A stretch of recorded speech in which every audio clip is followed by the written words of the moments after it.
Before you get your hopes up, I will not be showing you how to do electrical work because if you don't know what you're doing, it can be very dangerous. First thing you're going to do is put your mask on, defog the lenses, get it nice and clean. I use baby shampoo. Then get yourself in the pool and align yourself with the light.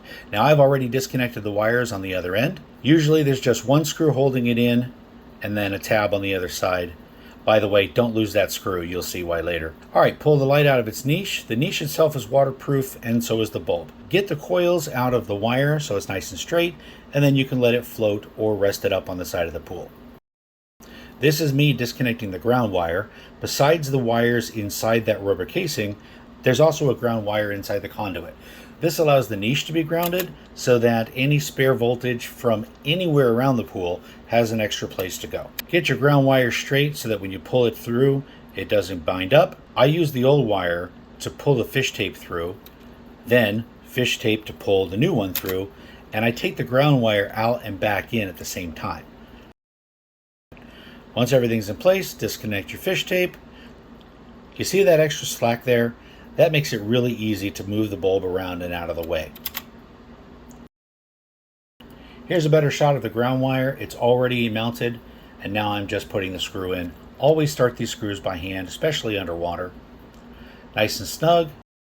And there's the screw that I knocked off the side of the pool. It's okay. The bulbs usually come with a new one. They'll be either stainless or copper. And again, just making sure it fits. I actually went in and out of the threads a few times with the screw to clean off the corrosion. Now I'm doing a submersion test on the bulb. I'm keeping it at least twice the depth of where it's going to sit to make sure that it's not going to leak. Being twice the depth, it's got more than twice the pressure. I won't give you the math. I like 5 minutes, but you could set it as long as you have time for it. Now I just make sure that no water got in. It's pretty easy to see. When you're ready, coil the wires neatly. I prefer the over and under method.